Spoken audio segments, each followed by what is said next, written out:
And we're live. Hello, everyone, and welcome to One More Page, the virtual space. My name's Amanda, and I'm going to be hosting you this evening, along with hosting our wonderful authors who we're so excited to have. We have the lovely Susan Kusel launching her book, Passover Guest, which has been breaking all sorts of records for pre-orders for us. You've sold so many books. It's been insane, and joining her today is the absolutely wonderful Madelyn Rosenberg, who's another store favorite who we adore. So don't worry to everyone, I will be out of here as quickly as possible. First, I'm going to introduce our authors for the night with the hullabaloo and fanfare that they deserve. So we'll start with Madelyn. Madelyn Rosenberg is the author and co-author of countless children's books. I had originally listed them all, but my paragraph in my note got way too long, so I had to cut it down a little bit. But they include How to Behave at a Tea Party, The Schmutzy Family, Nanny X, This Is Just a Test, and Cyclops of Central Park. She lives in Arlington, Virginia with her husband, kids, cat, and fish. And this is my favorite fact found about you on the internet, Madelyn. When she was in second grade, her dog Taylor took home the title of happiest puppy in the University Mall Pet Show.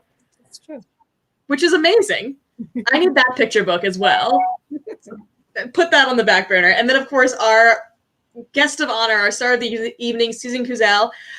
She's a synagogue librarian and children's book buyer for an independent bookstore. And has served as a member of the Caldecott Medal Selection Committee and the chair of the Sidney Taylor Book Award Committee. The Passover Guest is Kusel's first picture book, and she also lives in Arlington, Virginia. So congratulations to you both, and I will turn it over, but I'll be right there in case you need me for anything.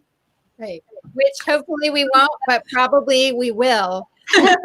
We'll keep our fingers crossed. We will, because of, technical difficulties, which happen. So, Susan, just to start, first of all, congratulations to One More Page. Happy anniversary. It's their 10-year anniversary. And congratulations to you, your first book. This is absolutely huge.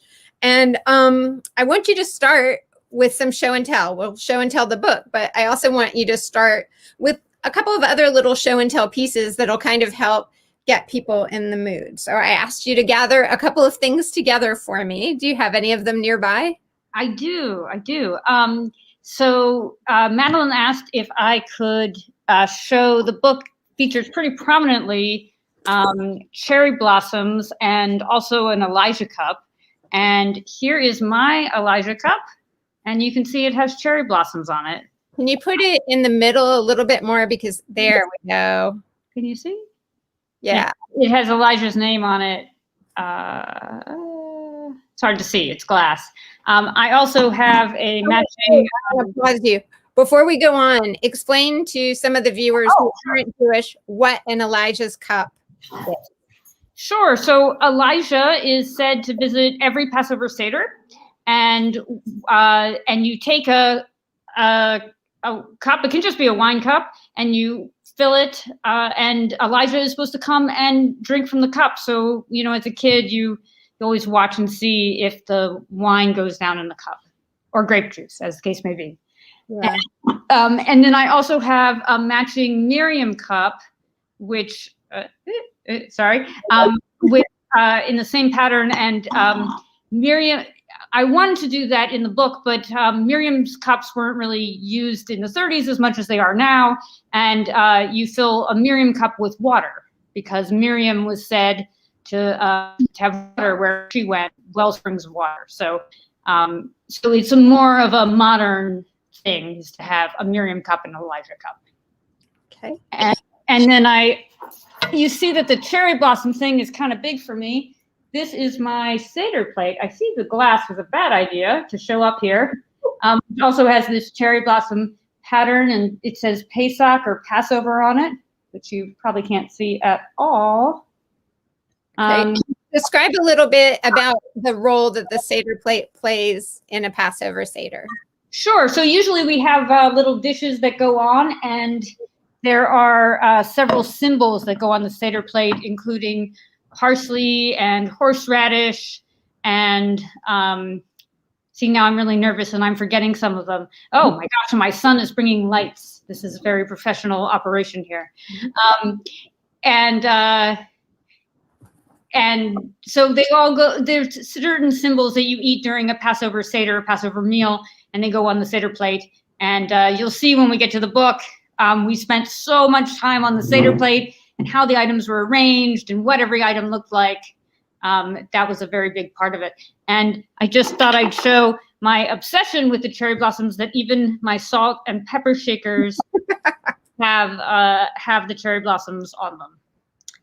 And then another thing I wanted to show is in the book, as we get into it, there's dishes that they eat off. And the illustrator, Sean Rubin, used my dishes as the model. So you'll see these blue dishes all through the book, which is really special to see. And the last thing I wanted to show was a friend of mine made this for me. This is the main character from the book in crochet. Awesome. So I want to go ahead and do the book now, just so that we can get through the highly technical portion of this and then just go back to talking. But one of the things that you wanted to be sure not to forget is that you had a lot of people that you wanted to thank. So instead of thanking them at the end, we're going to also thank them at the beginning so that you can get through those, and then we'll just do everything backwards. We'll do thank you, book second, and then we'll talk. Awesome. Okay. So I first really want to thank One More Page Books. I want to thank Eileen. I want to thank Trish, Leela, Amber, and just everyone at the store. I want to give special thanks to Eileen, who Amber mentioned in her introduction to me that I'm a buyer at an independent store. It is Eileen who gave me the referral for that job at Words Bookstore. And I've had that job for about 10 years, and I am incredibly grateful for that. And I really want to wish them a really hearty Mazel Tov on their 10th anniversary. It's so special to be doing this on their anniversary. I was in the store. I saw the store before it was a store.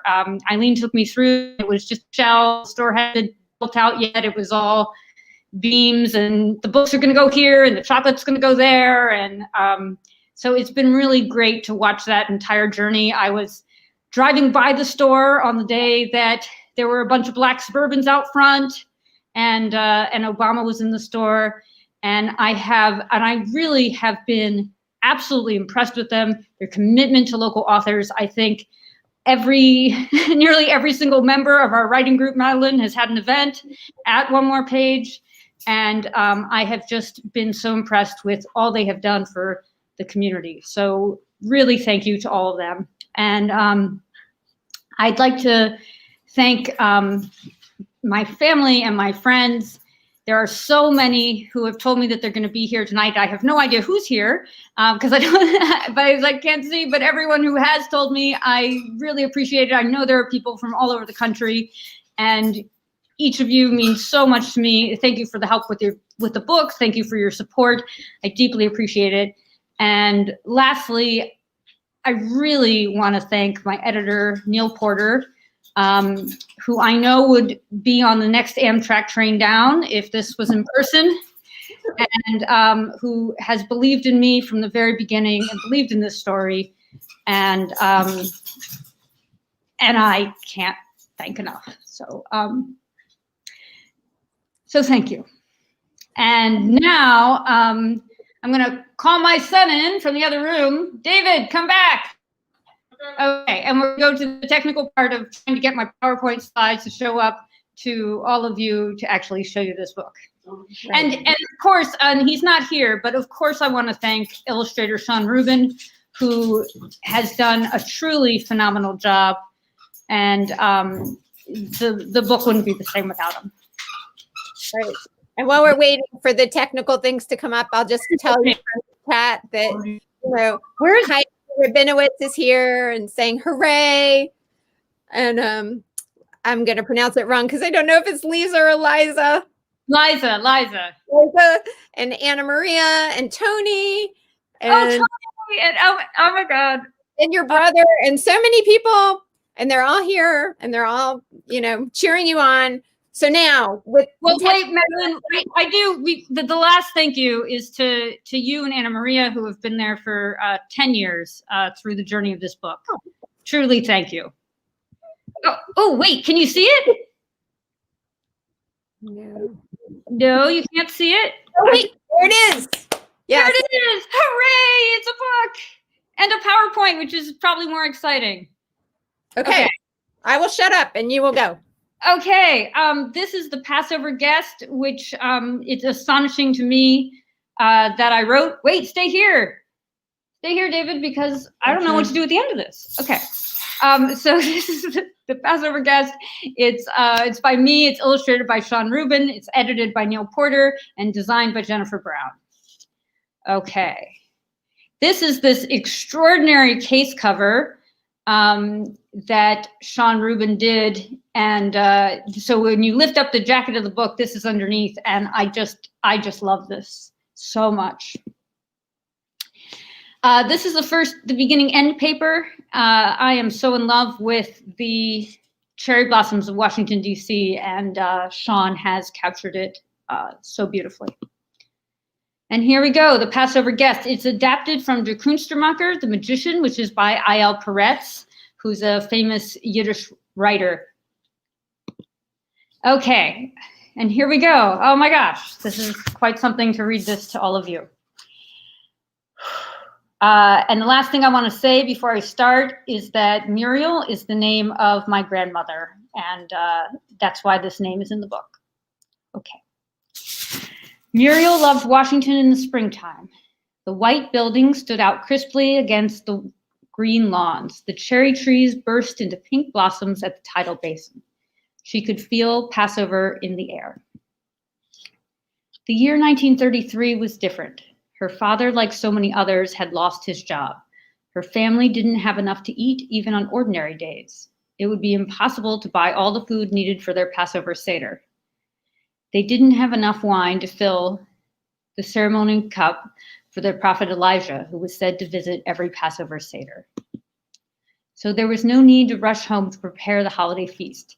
Muriel walked slowly from the park and stopped to look up at Lincoln on his magnificent marble chair. I'm sorry, I'm crying. A strange figure dressed in rags, juggling on the steps of the monument, caught her eye. He looked as threadbare as the men on the street, waiting in line for soup. As she watched, his brown hair turned red. The eggs he juggled became blazing candles.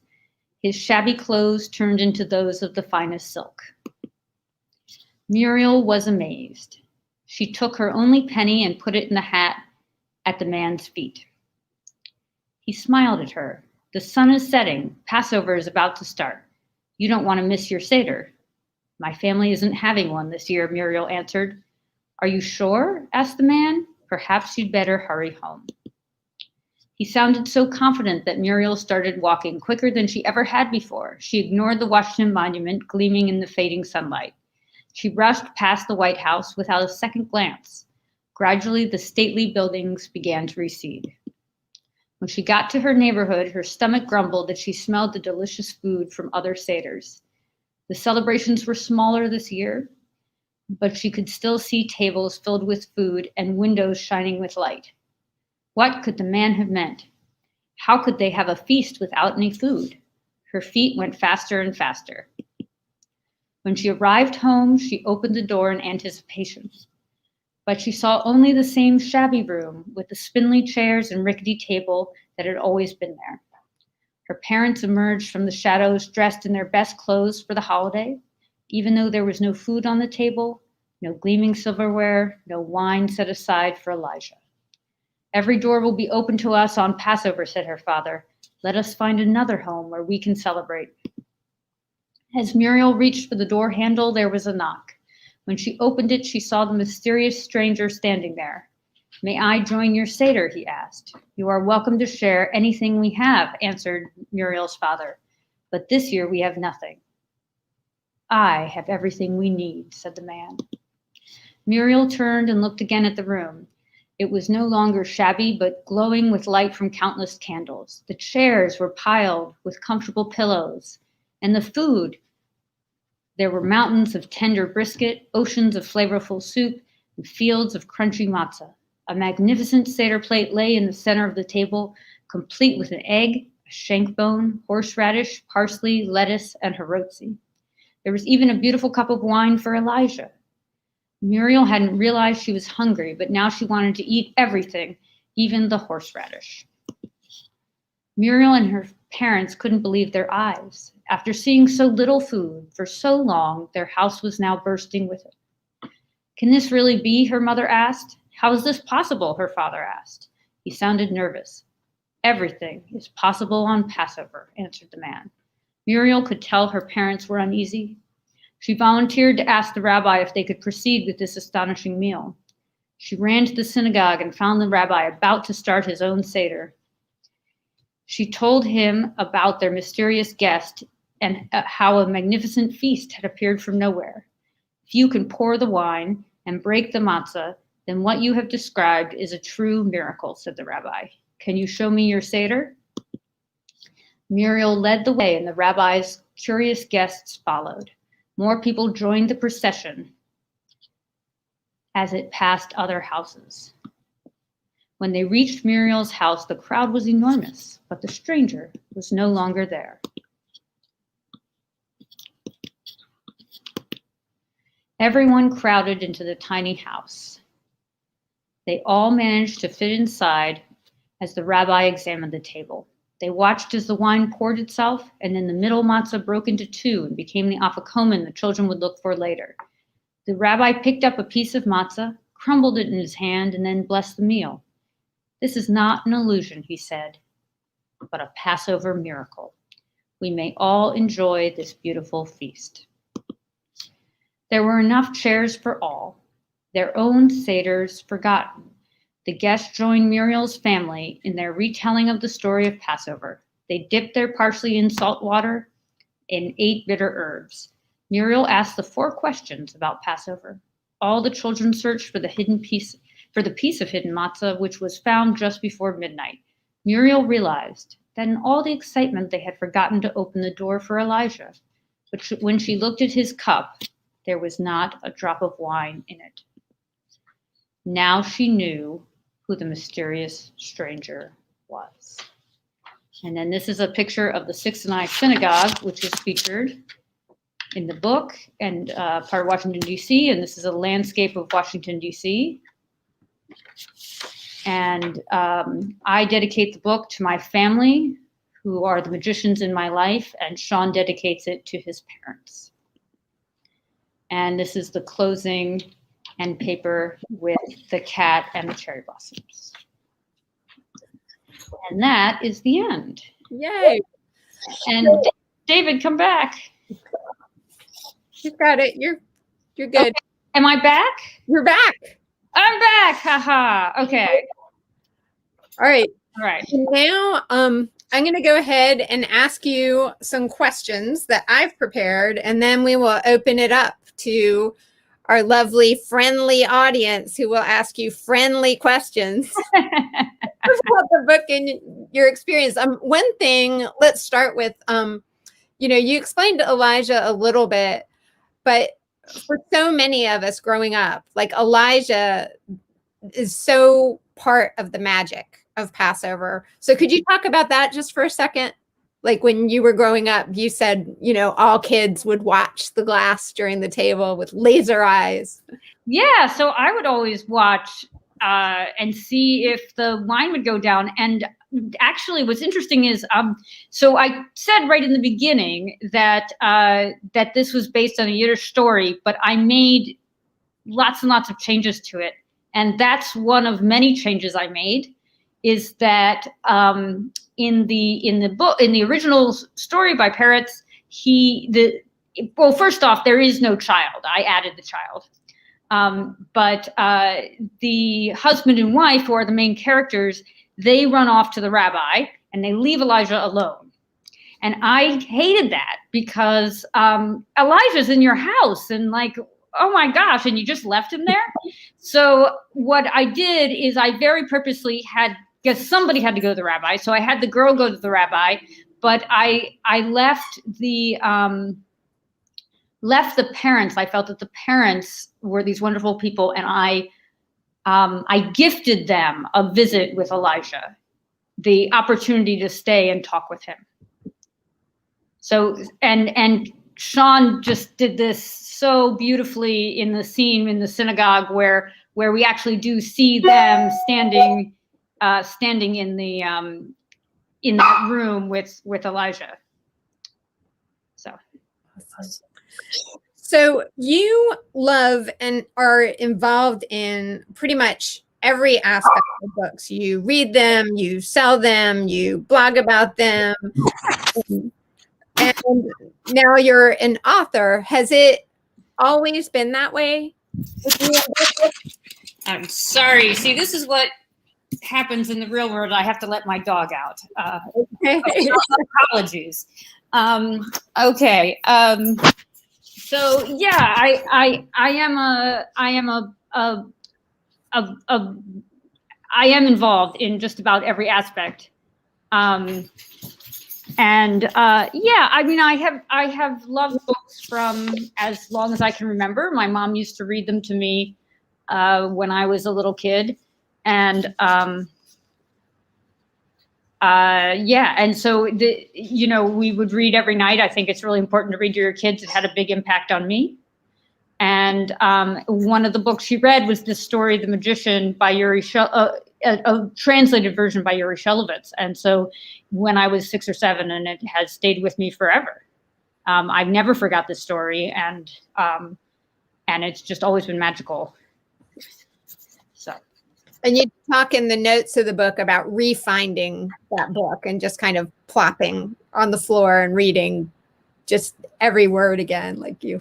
Yeah, there was a Jewish library in Rockville maybe 20 years ago, and I found the book, and I couldn't get enough of it, and I just read it and reread it and reread it, and then and I was like, oh, I just love this again so much, and then I decided to start messing with it. And then the little bit of messing with it became a lot of messing with it, and now I've changed it really significantly from the Parrots version, but at the same time, I think the basic story is still there, the story that I love so much of Elijah visiting this couple. Yeah. It seemed really significant to me that the story is coming out now during a pandemic, where food and having enough of it is such a stress for so many families. It feels, accidentally very relevant again. I work at an affordable housing nonprofit, and I talk to people who are having, to choose between rent and groceries. So it just feels so timely in a way I hadn't expected. Well, this is something I can thank Neil Porter for, among many other things. It was Neil's idea to set it during the Depression. And I don't think either of us had any idea 6 years ago when that decision was made, what this was going to all look like. And but rereading it now, it's very timely.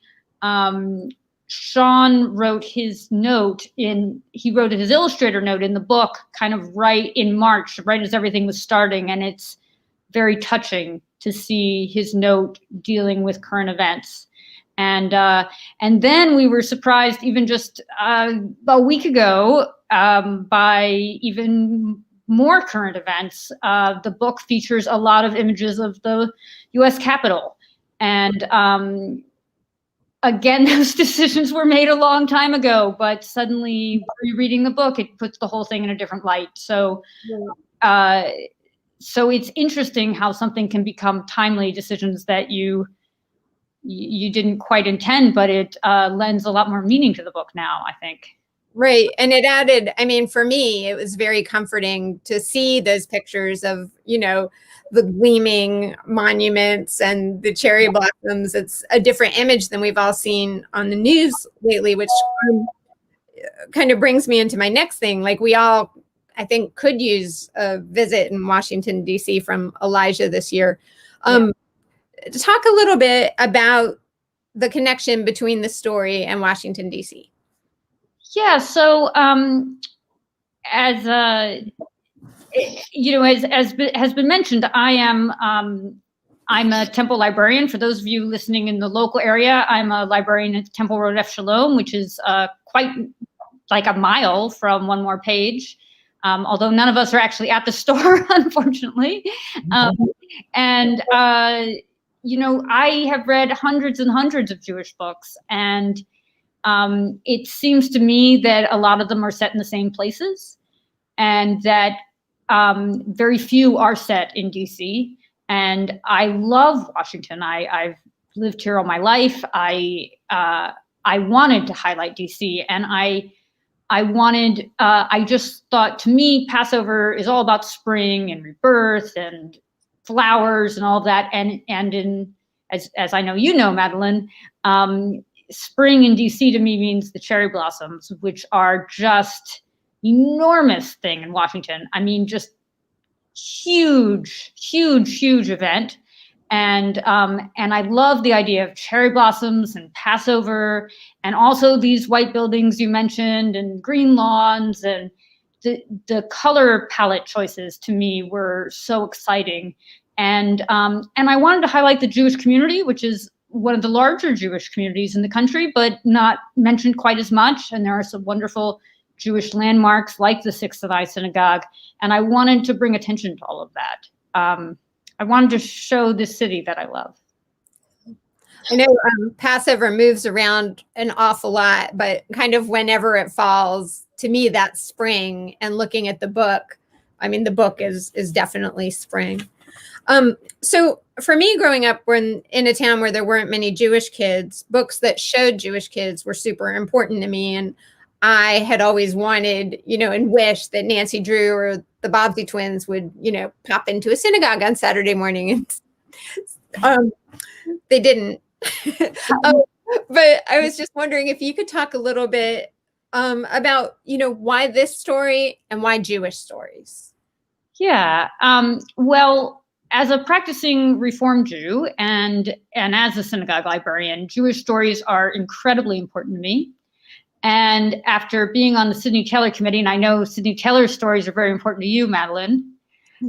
And I've been on that committee and as the chair of that committee for many years.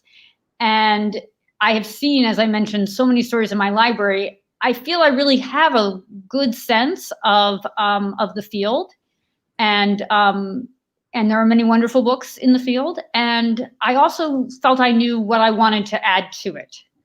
How I want to contribute to it. And I'm working on several other stories, and they're almost all entirely Jewish, although not all. But it's something that I want to be a Jewish author. It's something that is important to me. Yeah. And know that when we say Jewish book or Jewish author, I do think that this is a book that could be read by absolutely anybody. The joy comes through and the magic comes through, and it's definitely not just a Jewish story. So Passover has always been one of your favorite holidays. Could you talk a little bit about what that means to you? You're frozen. It's one of the few times that we have a service that isn't in the synagogue. The service is at your home, and as I always say, it's, the original dinner theater. And, well, I have a theater background. Theater was my first career. But to me, each family is running the service, and everyone does it in their own way, with their own traditions, with their own Haggadah, which is the prayer book we use for Passover. And everyone has their own way of approaching it. And so so we all do the same things, like we all find the Afikoman, and we all eat horseradish, and we all have an Elijah cup, but we all each also have our own unique take on it. And I think that's fantastic. And we also all take ownership. We all take ownership of the whole service. We all are running it ourselves. in a very different way. And I just love, I say a lot of it's like Thanksgiving, but you do all this preparation where you have to make the hirotsi and you have to do this and you have to fill the salt water and you have to, and then you go through the service, and then that wonderful moment when in every Haggadah it says the festive meal is served, my favorite line in the Haggadah. But yeah, I think Passover is great. It's wonderful. It's exciting. There's a treasure hunt in it. I mean, what's not to like? So the pages of the book absolutely glow. Tell me what it was like the first time you saw Sean's illustrations. Well, the very first time was basically a sketch that Neil handed to me, and I cried because I had never seen a professional artist illustrate something that I made up in my head. And then everything else Neil showed me, I kept crying. So there was a lot of crying in a really good way. Sean has really blown me away with his interpretation of my words. And I said at the beginning that he has added so much to the book. And as you know, Madelyn, authors and illustrators don't usually speak to each other at all. They usually, if they even meet, they meet after the book is done. That has not been the case, and at all, as my editor who is watching knows. So I'm a little, he knows at this point. So the cat is out of the bag. But Sean and I did meet within, I think, a couple of weeks or a week of him taking the job. And we talked through the process. We not on any major decisions or anything, more minor things, a little bit of research, but there was a camaraderie throughout. And so I think we may have texted about 10 times today. So we've become really close friends. And I know you are friends with Sean as well, which is really cool that you're doing this, for both of us here. And at this point, I really don't feel that it's my book or his book. I feel that it's our book, and that has been a really special thing. Okay. So what made you want to be a writer, but a little bit more than that, what kept you on the path? I can't even remember what. I have always wanted to be a writer. So the first time I ever double a formal book that was 30 pages and stapled it together was in 5th grade. Double spaced and, with a cover on it. But I always remember writing. What made me continue? I would say, I guess I've been very involved in publishing, as we've talked about. And so I knew it was possible. It wasn't like a vague thing, like how do you get published? I knew what the steps were, although I had a kind of an unusual publishing story and route. And also I have been so encouraged by people like you, people in our writing group, so many amazing writers that I have met, people like the Highlights Foundation that have been so encouraging. There have been so many cheerleaders along the way that I am really grateful for. Okay. Because there are so many writers listening in, I wanted you to talk for just a short second about a little bit about your writing process. And like you said, this book, it's like it germinated.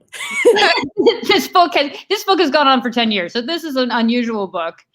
My writing process is different, I think, than most. So when I hear most writers talk, and I think this is great for them, and I'm very impressed with them, what I hear the most is, well, I woke up at 9 a.m. and I sat in the same chair that I sat in yesterday, and I wrote for 6 hours, and that's not me. But I really respect anyone who that is. I have enormous respect for that.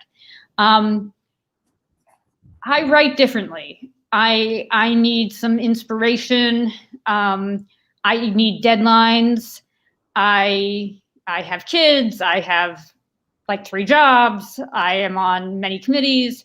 So I need some focus. Our writing group is very helpful to me because it's like, well, Wednesday morning at 10 a.m., there's a deadline. There's something that I have to turn in now. People are waiting for it. So that kind of thing is very helpful to me. It's very helpful to me to go on, like I said, to highlights and go and like sit and write for 5 days and nobody bother me. And I get a huge amount of writing done that way. So I write in a different way, or I'm writing on 6 projects at the same time. So it's an odd answer. It's your answer. It's my answer.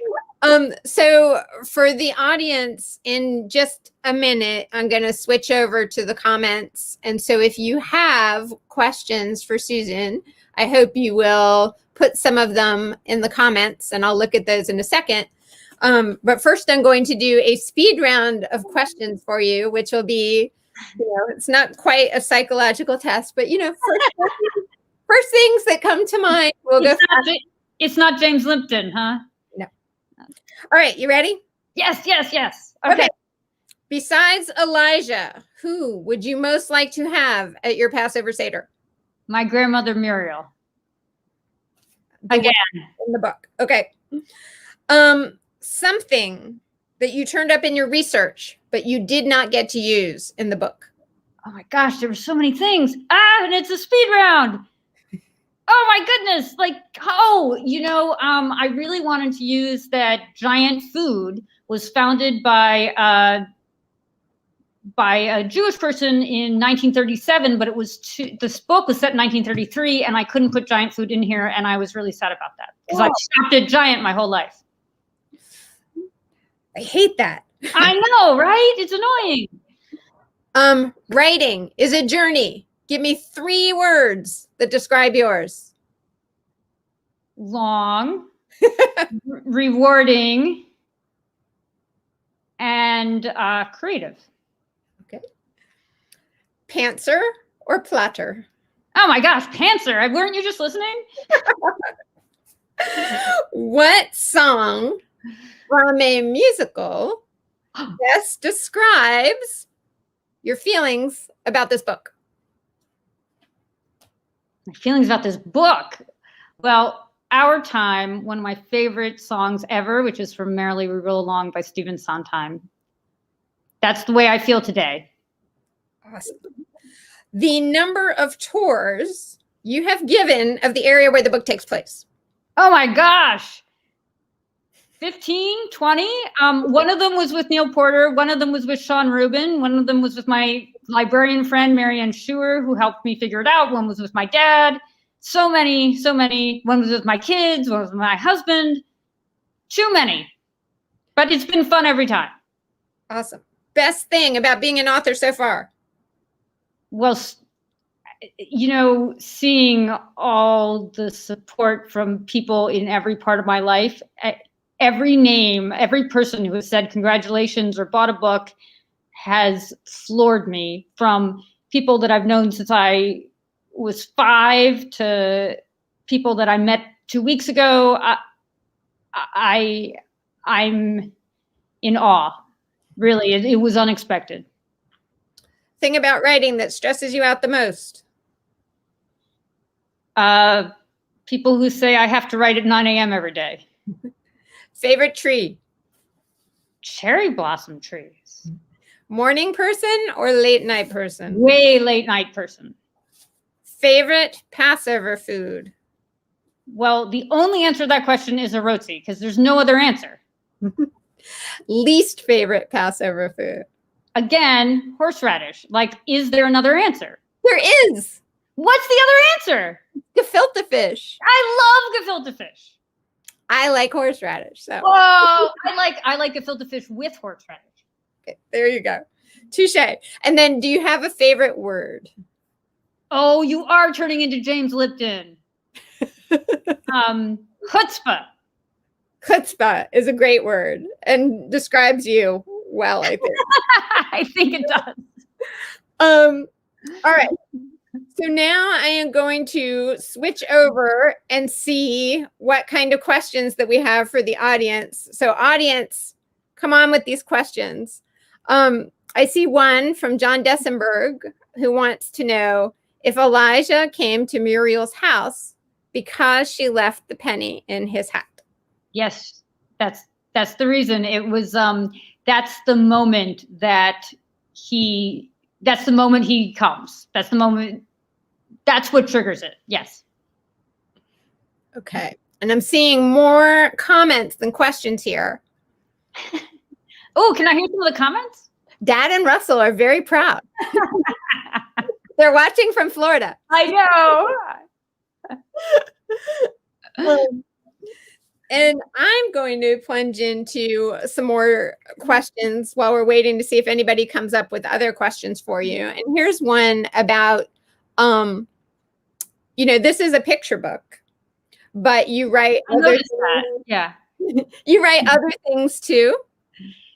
I do. I again, in keeping with the everything everywhere, I have written short stories and working on a middle grade and different kinds of picture books, from long, short, all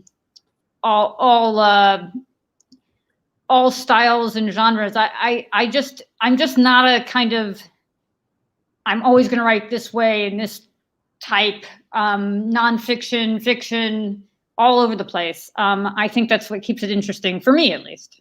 But I know that other people have different styles. Okay. Debbie would like to know, what was it about the original story that sparked you to write something based on it? Oh, it's the idea that there's this couple is so poor, and they Debbie Leckertz. Oh, hi, Debbie. This couple was so poor, and they couldn't afford anything, and then this unbelievably, like, the most incredible thing happened. So it goes from being too poor to afford bread, well, matzah, obviously, to having the most sumptuous, thing in the whole world, with this, with Elijah of all people. I mean, it's just, to me, it's amazing. It's a miracle. And so I just think that was so incredible to me, and I love that so much. And I couldn't get enough of that twist. And it is, and as well as I know Debbie knows, that's a real hallmark of Elijah's stories, that they're all kind of similar to that. That he appears when someone has done something really amazing and good, or given tzedakah or something like that. Right. And a penny would have been a pretty big deal at that time too. We should go back and add. If you were not a book person. Oh, no. If Wendy, you're trying to trick me, huh? What kind of work do you think you would do? Oh, that's a tough question, Wendy. Because Wendy knows that I am a book person. What kind of work would I do? Oh, well, I worked in theater for 10 years, so I might go back to that. Madelyn sneakily asked me a musical theater question. What would I do? Well, it can't be book at all, because, like, I think, like, I would go into publishing maybe, but, like, not at all. That's really, I don't know. I'm kind of at a loss there. That's it. Anna Maria wants to know, do you think that you will write any more adaptations? See, this is our whole writing group coming. Thank you all for coming. You are all so sweet. Do I think I will write any more adaptations? Yes, I have been looking at some other stories, and I have. It was fun to write an adaptation and to take a story that I loved and then totally change it. But to have some basic elements of it, like a Cinderella story where you change everything. Yeah. And yeah, so I think I will. I like the adaptations. And I think they also bring attention back to the original book that may not have gotten attention in a little while. Yeah, I think that's very true. So here's one from me, since it took you so long to work on the book. Obviously, there were a couple of times that you got stuck. Yes? Yes, we talked about it when it was going on. I remember a lot of coffee and yeah. How do you get through the stuck parts besides coffee? Well, no, the coffee really helped, except for I don't drink coffee, so it's probably a cup of tea. But yeah, no, I mean, I think that a lot of friends helped, a lot of good advice, and, you know, pulling it back out and working on it. I went through 3 writing groups and a class and, you know, so many revisions. I think it was close to 50 on this short little picture book. So I think you have to keep, and I kept showing it to people, person after person after person after person, and people had different perspectives. And then in the end, you know, when the book got acquired, tuning a lot of that out and really focusing on what my editor said, because he really had the ultimate vision and he got me through all the rest. Linda Scherf would like to know. Oh, my cousin. Your cousin Linda wants to know. Cousin Linda wants to know if you would please share a favorite memory from a childhood Passover. Oh, well, hi, Linda. Thank you for coming all the way across the country. The magic of whatever we're on, Zoom, or we're not on Zoom, but whatever we are on. And well, gosh, there's a lot. I was thinking of one at Muriel's house, actually, that was really special and wonderful and squeezed into her tiny little living room that you could barely fit. That one was special to me.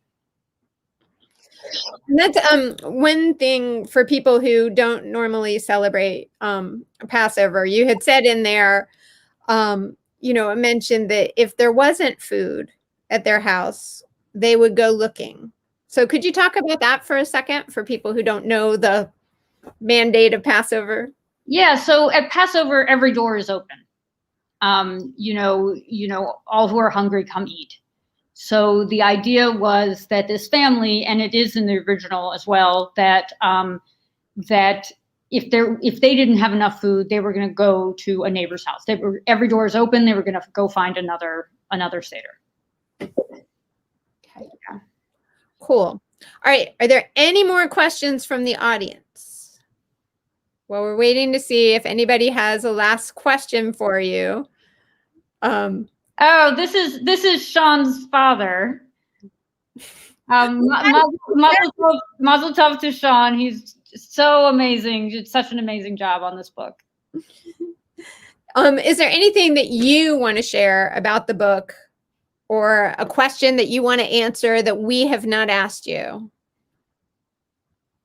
Oh, let's see. Well, I did because we just heard from Sean's dad. I wanted to say that while the character was named Muriel after my grandmother, unbeknownst to me, Sean put this beret on the character from his great aunt. So what's really cool to me is that the character is so special to both of us. Like, we both have ownership over this character. And so she's wearing Sean's hat and has my name. So it's really cool. And what's also been cool is my whole side of the family, the Henning side of the family, has all been really moved by seeing the name Muriel in the book, that has touched them, because she was a really special woman. And she, speaking of theater, she took me to my first Broadway show, and had a real influence on my life. So it's it's cool every time I just see her name in there to see it actually reprinted. So I think that's a cool thing about, being a Jewish writer, because we're supposed to, name children after the people in our life who have died. And when you're an author, you get to name characters after them too. So. Yeah, well, you can, right? And it's I often see like Rachel or something like that as the character names in Jewish books, but a character can have any name in a Jewish book, and I think that it's good to see some name diversity, to mix it up. Cool. Rebecca Levitan asked, Oh. After Passover, what is your favorite Jewish holiday and why? Oh my gosh, that picture, Rebecca. Ah, I can see your hair. That must have been before you got married. Let's see. What is my favorite Jewish holiday after Passover? Oh, I like so many holidays. They're so great. I mean, I love Purim. I love, even though it's not a big holiday, there is a lot about Hanukkah I like. I really like watching the candles. I love Sukkot. I like a lot. I think we got a good round of holidays. I even like Tu B'Shvat. I like a lot of holidays. Not Tisha B'Av. Certain ones are less exciting for me, Yom Kippur. But I like a lot of holidays. I really enjoy the holidays. I really love celebrating them with my family. Cool. And Kathleen O'Brien asks, in the original version of the story, did they forget to leave the door open? Did they forget to leave the door open? Oh my gosh, I've read the original story like 30 times. The door was closed, was my recollection. The story is so different. But no, you mean the way Sean pictured it here with the door open? I mean, I think that's something Sean did for effect. And as my 11-year-old pointed out, she did open the door for Elijah. She did. That's true. It's just not that point in the service, but from the beginning. And I love the way of thinking about that. That is a really, yes. She opened the door to Elijah at the very beginning of the story. So. Yeah, but Kathleen, I do think that the door was closed. It's so different, and it's in Yiddish. And I do just want to take a second here and really thank somebody very special whose name is Rabbi Laszlo Berkowitz, who translated the book for me from the Yiddish word for word, and just died a couple weeks ago. And I am indebted to him. Great. On that happy note. On that happy note. Memory is a blessing. So it is, yeah. I'm glad he was able to do that for you. Yeah, it actually, I read about 12 or 13 published translations, at least, maybe more.